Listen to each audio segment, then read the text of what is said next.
କରିବନି ମୋ ମା ନାହିଁ ପାଖରେ ସଦା ସର୍ବଦା ଖୁସିରେ ଚଳିଯିବୁ। ହେଲେ ପୁଅଟି କଣ ବୁଝୁଛି? ପୁଅଟି ତା ମାକୁ ବୃଦ୍ଧାଶ୍ରମରେ ଛାଡ଼ିଦେଇ ଆସିଛି। ତାପରେ ଘରକୁ ଆସିଛି, କିଛି ଦିନ ଯାଇଛି, ମାଟି ଅନ୍ତିମ ନିଶ୍ୱାସ ନେଉଛି। କହି କହି କାନ୍ଦି ଯାଉଛି, ମୋ ପୁଅକୁ ଦେଖିବି ଟିକେ। ମା କହି କହି କାନ୍ଦୁଛି, କହୁଛି ମୋ ପୁଅକୁ ଦେଖିବି।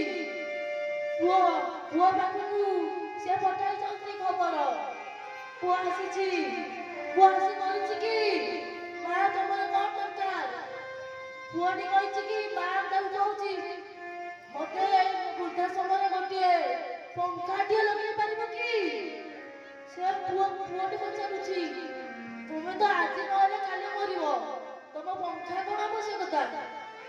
ମା ପୁଅଟି କହୁଛି କି ଦେଖ ମା, ମୁଁ ଦେଖ କିପରି ପୁଅଟି କି କହୁଛି କି ଯେ ବୁଢୀ ଲୋକଟି ବା ତା ମା କହୁଛି ଦେଖେ ଆଶ୍ରମରେ କିଛି ପଙ୍ଖା ବୋଲି ଜିନିଷଟିଏ ନାହିଁ, ମୁଁ ସଢି ଯାଉଛି। ଏବଂ ଯେତେବେଳେ ତୁ ବଡ ହେବୁ, ତୋ ପୁଅ ଯେତେବେଳେ ଆସି ସରିଯିବ, ତୁ ଏସିରେ ରହୁଛୁ ନା, ତୁ ଏଠାରେ କେମିତି ରହିବୁ? ଏହା କହି ମାଟି କାନ୍ଦି ରହୁଛି। ଏବଂ ପୁଅ କହୁଛି କି ମଲା ପରେ ବି ମତେ ଏମିତି ଭଲ ପାଉଛୁ, ମୁଁ ତ ସ୍ନେହ ବୁଝିପାରିଲିନି ମା। ଏ ମା ମତେ କ୍ଷମା କରିଦେ। ଆଜି ଯାହାକି ତା ଲୁହ ଗଡଉଛି। ଏହାପରେ ସେ ଘରକୁ ଆସିଛି, ତା ମା ଅନ୍ତିମ ଶ୍ୱାସ ନେଉଛି ଏବଂ ସେ ବି ତାର ଦୋଷ ହେଉଛି। ସେ ତା ମା ଅନୁରୋଧ ରକ୍ଷା କରି ସେଠାରେ ପଙ୍ଖା ଲଗେଇ ଦେଇଛି ଏବଂ ସେଠାରେ ବୃଦ୍ଧାଶ୍ରମକୁ ନିଜ ପଇସାରେ ବଡ଼ କରିଦେଇଛି। କିନ୍ତୁ ଶେଷରେ ତା ମାର କାନ୍ଦ ବା ତା ମାର ଦି ଟୋପା ଲୁହ ସେ ବୁଝିପାରିଲା ଅଛି କି?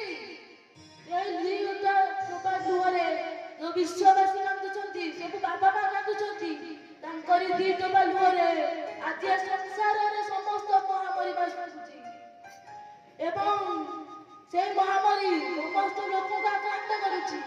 ତାକୁ ବୁଢା ଲୋକଙ୍କୁ ଆକ୍ରାନ୍ତ କରିପାରୁନାହିଁ। ସେହିପରି ବାପା ମା ହେଉଛନ୍ତି ଆମ ପାଇଁ ଆଶୀର୍ବାଦ, ତାଙ୍କରି ଆଶୀର୍ବାଦ ନହେଲେ ଆମେ କିଛି କରିପାରିବା ନାହିଁ। ସେଥିପାଇଁ ଆପଣମାନେ ଆଜି ପ୍ରତିଜ୍ଞା କରନ୍ତୁ, ନିଜ ନିଜ ବାପା ମାଙ୍କୁ ଭଲ ପାଆନ୍ତୁ ଏବଂ ନିଜେ ନିଜେ ନିଜ ବାପା ମାଙ୍କୁ ସଦା ସର୍ବଦା ମୁଣ୍ଡିଆ ମାରି ସଦା ସର୍ବଦା ଖ୍ୟାଲ କରନ୍ତୁ ଏବଂ ଭଲ ପାଆନ୍ତୁ। ଏକ କୀର୍ତ୍ତନ କରି ମୁଁ ମୋର ବକ୍ତବ୍ୟ କଣ କରିବି।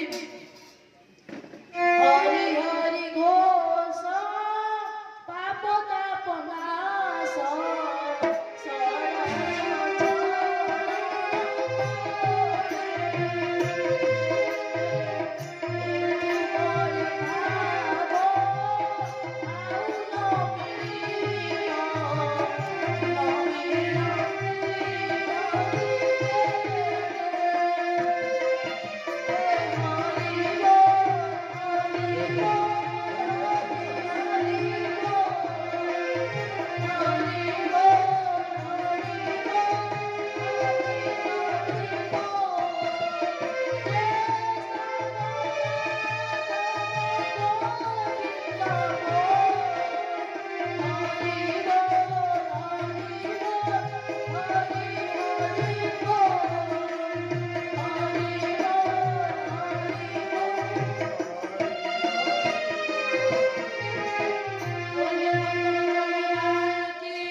जय जगन्नाथ।